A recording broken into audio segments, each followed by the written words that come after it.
पारा पारा पारा ओ हावा त यस्तो दामी आयो फेरि सट्ट पारेर आएर चिसो चिसो हावा चल्यो मुटुमै बिझ्यो यो कहाँको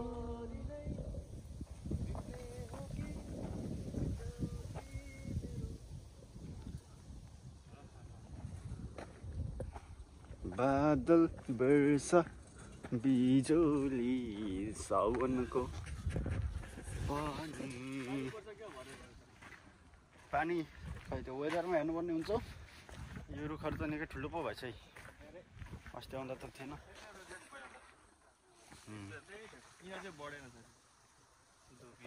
यो चाहिँ बढ्यो भने राम्रो देखिन्थ्यो होइन यो चाहिँ बढ्नु पर्यो नि बढेन झन् यो सेपमा पर्दैन झन् बढ्दैन त्यतिको उ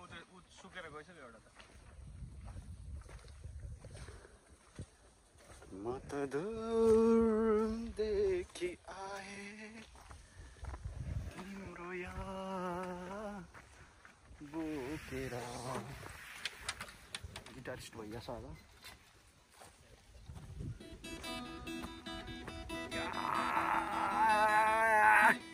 प्यारी समझ गई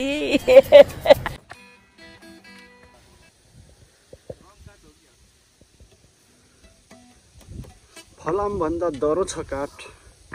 यस्तो बिछ्याउँदा नि केही न पानीले गलाउँछ न किराले खान्छ न त यसलाई पानीले बिगार्छ साह्रै मजबुत काठ हो यो काठको नाम के होला सायद नेपालमा चाहिँ सखुवा कि के हो सबै नम्बर 1 काठ सिसौ कि सखुवा हो त्यस्तै काठ होला यो पनि त्योभन्दा अझै त्यो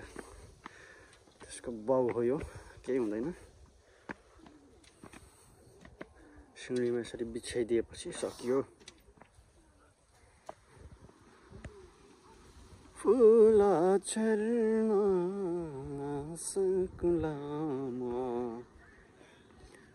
तिमी हिँड्ने बाटो भरि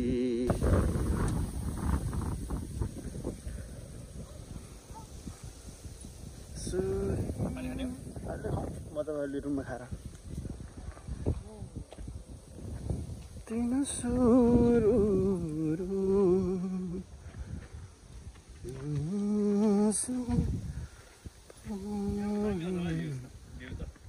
सिँढे धान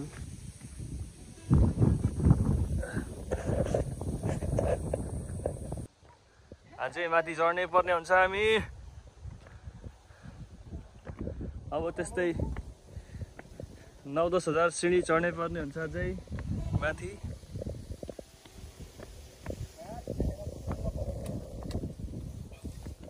नेपालमा सबै लगिसक्छ होला दाउरा बालिसक्छ होला केटाहरूले यो डोरी पनि पुरा त्यो उयो के पो त्यो खै के हो तर नेपालमा त उयो गरिसक्छ होला लुगा सुकाउने बनाइसक्छ होला पिङ लुगा सुकाउने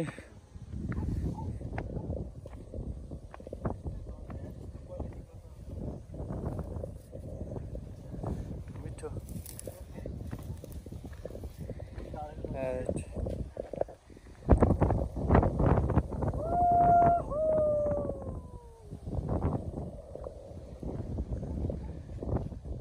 पुग्यौँ हामी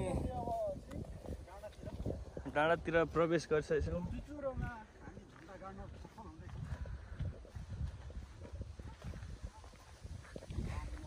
मिनी सगरमाथा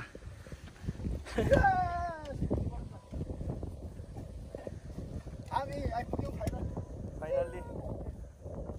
हामी 2 घण्टाको यात्रा सफल गरिसकेछौँ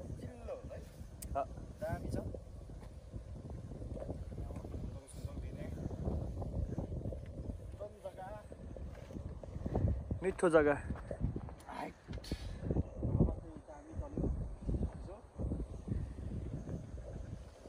कस्तो अनुभव भइरहेछ त दाइलाई अहिले डाँडा आएर धेरै पिछाएको नि हामी म त अस्ति घर गएदेखि आयो त फर्स्ट टाइम होला भन्छ आएन नि छैन नि आएको 4 महिना 5 महिनै भयो त्योभन्दा अगाडि त झन् कहिले कहिले चढेको होइन 1 वर्ष अगाडि चढेको होइन हामी त्यहाँ जानु अगाडि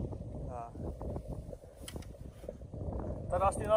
त अलि धेरै जाडो हुन्थ्यो यहाँ अहिले त्यस्तो जाडो छ नि गर्मी पलायो अब ठिक छ अहिलेको मौसम चाहिँ डाँडा चढ्ने खालको छ नि त वाउ छ वाउ जस्ट वाउ डाँडा आउँदाखेरिको दृश्य यस्तो छ ल है त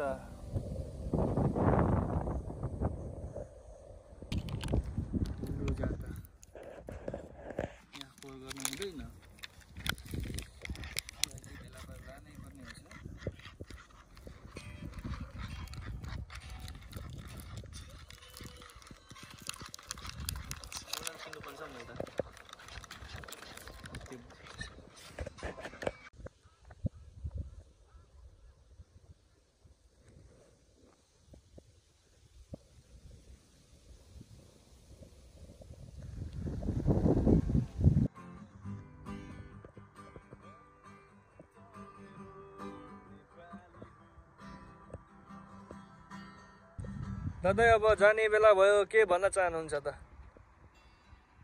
जाने बेलामा हामी आइयो बसियो विदाउट प्लान आइयो होइन एकैचोटि जाउँ आइयो मुड फ्रेस बनाइयो अनि अब स्वच्छ हावा खाइयो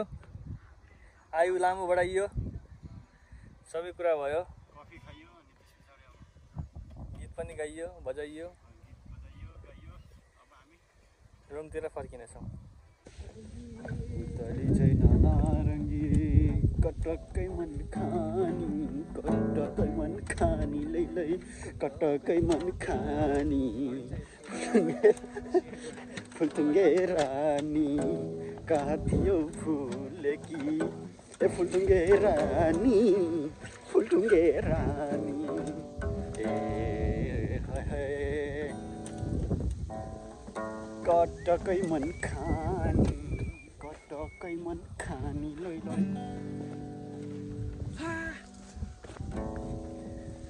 जङ्गलैमा खरायो जरायो लै सटिनीको मन कता हरायो लै